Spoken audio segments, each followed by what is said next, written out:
Hello, our friends, Evolutionary Energy Arts family. Hello there, welcome back everybody. And this is actually the kids. There's Rama. Rama and Sita's first outing, a real outing to the park. Yeah. And so they're excited. Sassy's excited. We had a bunch of storms, a series of storms the last several weeks, but this last week was the most intense. Never been able to see through there clearly to the lake before, but it's clear now. And then when you look on the other side over here, it's all cleared out. It's like a little microburst or maybe a little tornado went through. Everything just seems a little different here, and we haven't been here since Zeke passed. Probably since about a week or two before Zeke passed. Yep. So it's been a while. Always a nice, peaceful, quiet area. We encountered just one person with a very large dog that was walking him. Yeah, I mean, so we all have some trouble here. Sassy's very, very in control, and we're working with the pups and trying to teach them how to walk. And gosh, they are so strong, and helping them direct their strength, I think, is something that I think we wanted to talk about. We're not exactly sure where this is going to go, but everyone knowing about their strength and their dark side, and we're not always allowed to use our full strength. But I think that's to our benefit a lot of times, because the pups are really strong, but if we were to drop the leash, I mean, they could run away and get lost. Yeah, they could get in a lot of trouble. Mm-hmm. As Sita, I think today is her 4-month birthday. It is. I think she's 4 months old today, and Ram will be 4 months old in about another 9 days. 9 days. And so, they are. I think Rama is about the size of Zeke. Zeke was. He's a little bigger now. He's taller, I think, Yeah. than Zeke is. So, these guys are going to be really good-sized pups. They're very distinct. They're very unique. And Sassy has completely adopted them, and she keeps them in line. She is the boss. She lets them know. 12 pounds of fury. She is, and she really, when she says something, they both jump. And what's really interesting is Rama, he's so much bigger and stronger, but when one of these two girls growls at him or tells him something, he just cowers and he whimpers and he cries, and he comes to see me or Mike for some shielding. Yeah. He definitely takes a. He walks behind the divine feminine. Let's say that. He's an emotional guy. And so we did do a channeling from a being that kept coming through, Cindy, and we have not channeled this being before. And when we went and brought up the browser, there was a picture of this being, and we looked at the time, and it was 2:22. And Cindy's like, "Okay, I got to go into trance and channel because he keeps coming through." So we will be doing more work, and then we'll be piecing together some stuff to give you guys from Anubis. And many of you might be familiar with Anubis, and it's interesting too, because Anubis, there's a resemblance between Rama and Sita and Anubis. Yeah, there is. And actually, Anubis's energy came through 2 other people today. So I thought that was really interesting. And then when I mentioned his name and Mike clicked something on the computer and his picture flashes with 222 next to it, I'm like, okay, I got it. I get it. you want to talk. So, yeah. But, it's not an easy message to give. Honestly, it's not an easy message to reconcile. So, we're not completely prepared at this moment to go totally into it. But as Cindy was alluding to, it has to do with integration and balancing of our dark side, so to speak, the shadow self. And more than the shadow self, it's a balancing of our energies. It was interesting because he did relay that we cannot finish the Kali Yuga until we balance our energies. Yikes. Yeah, you didn't remember that. No. And I think that's on an individual basis. as we have been always saying, individuals can ascend at any time. Individuals can, but as far as like a mass ascension wave, that's more unique. So in Egyptian mythology, often he's the one that greets the soul when it departs the body and goes into the underworld. And it's different though. It's a different thing. It's not hell per se. And again, all these things. When I say hell, then Gehenna, Sheol, Hades. There's all these different references that come through. And as far as beings being tortured, no, a gray, shadowy place. Yeah, as what is that over there? Oh, is that's a goose going for fish, okay, I think. Good. Yeah. As we have some more geese going across, and Sita's never heard geese. No, she hasn't. She's very excited. What's that? Who's that, Sita? Who's that? What's that, Sita? It's very exciting. And there's Ram. Ram is tired because he helped drag me all the way down here from the truck. He did. And Cindy is the brave soul, and she's like, I'll take him. And I'm like, are you sure? Yeah. Because he's probably 10 or 15 pounds heavier than her. But yeah, Anubis scales, balance. Again, weighing the soul like Ma'at, weighing the soul against the weight of a feather. There's like a balance that we have to achieve in order to go to the higher densities, is what he was getting across, or in order to leave this Kali Yuga. And so, a lot of what he was talking about, honestly, I don't think either of us have really processed before. So I think we were both kind of hit a little dumbfounded. Yeah, because sometimes this information, when it's so new to you, you need to process it, and you need to be able to let it sit in your energy field in a comfortable space. And I think that's what was missing. It was that comfort, that surety. So, on an individual basis, that's something that I need to address, that I have to sit and figure out, okay, why am I so uncomfortable? Why does this bother me? And I think we all are needing to do that on an individual basis and really work with these energies and find out what they mean. What do they mean?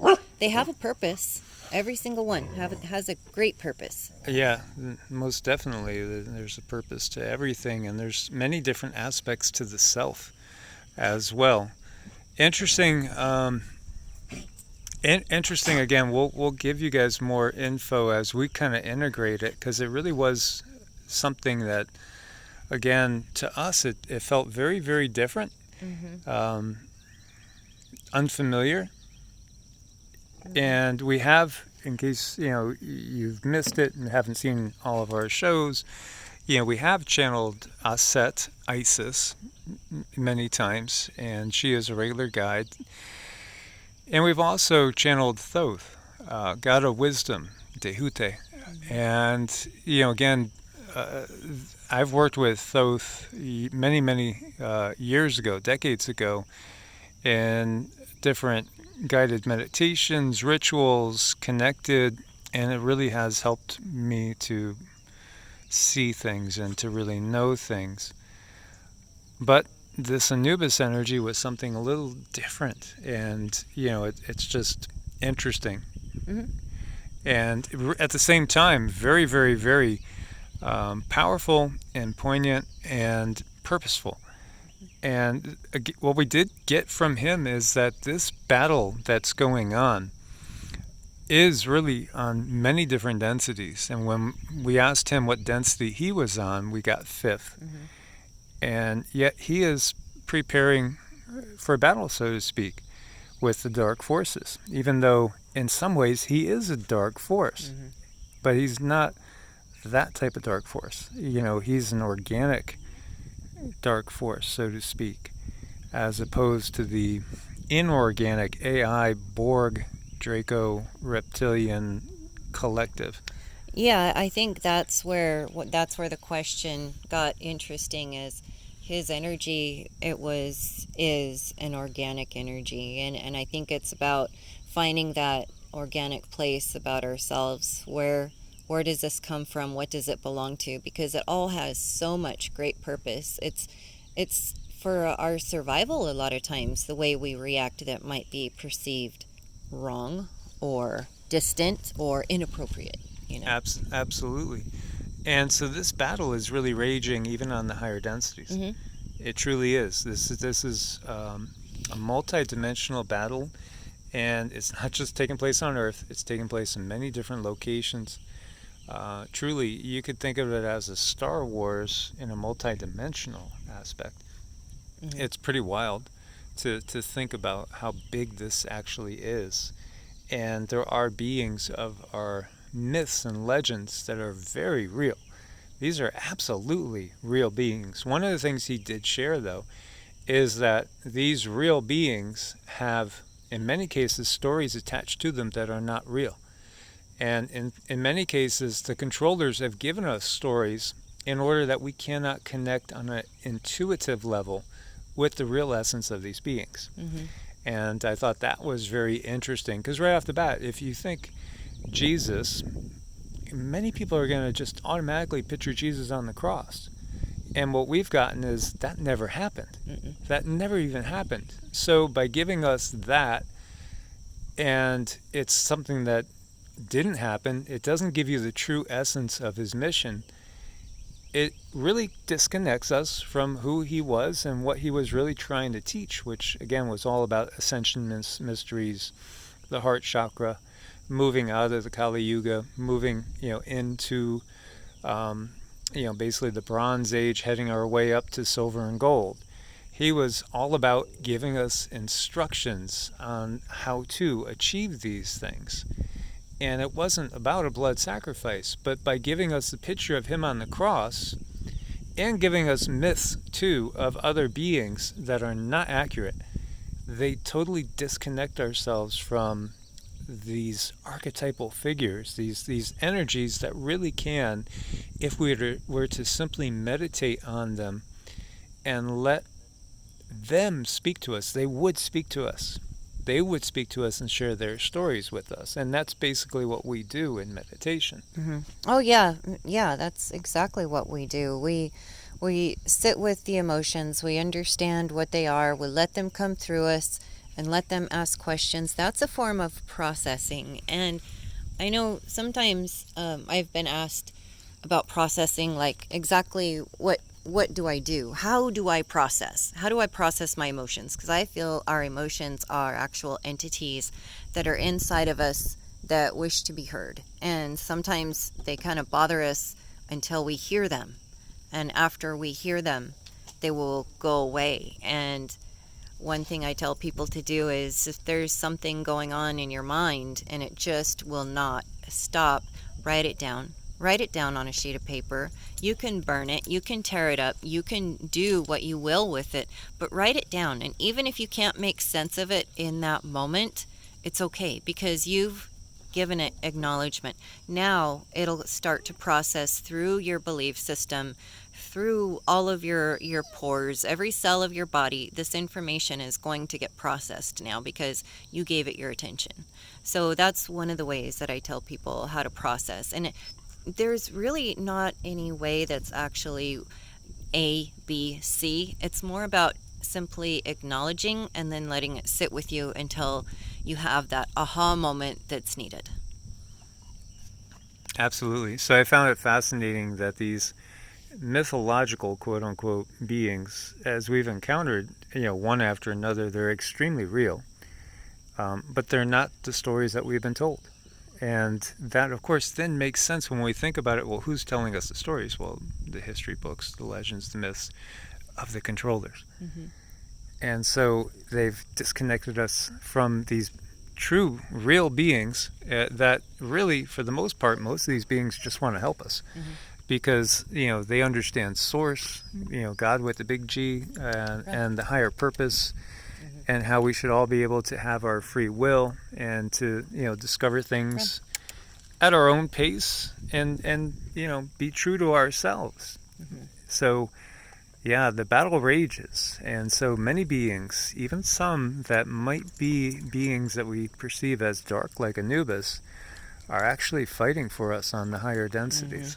Right. So we've been kind of skewed a lot of things, and one of the things that he did tell me today is to look at the are they pictographs? What are they? You know, the symbolism. He said, look at our symbolism because that is true, and listen to you. So I was actually going to pull up some symbols, and Hieroglyphs. hieroglyphs. Thank you, Mike. Hieroglyphs, and start to channel that information to give us a deeper understanding, and not just go by what they have written in the history books. Absolutely. So yeah, fascinating stuff. We'll have a lot more for you guys, but again, don't you worry, never fear, Right. because it's not Underdog that's here, but Anubis. And can Rom do his trick? Let's see if he can. Okay, watch Rom. Watch Rom. He knows how to sit. Look at, he's doing paw. He's doing paw. Let's do it again. He actually Paw. did speak too. He's got it. Good job, baby. Much love, guys. God bless. Namaste. Namaste.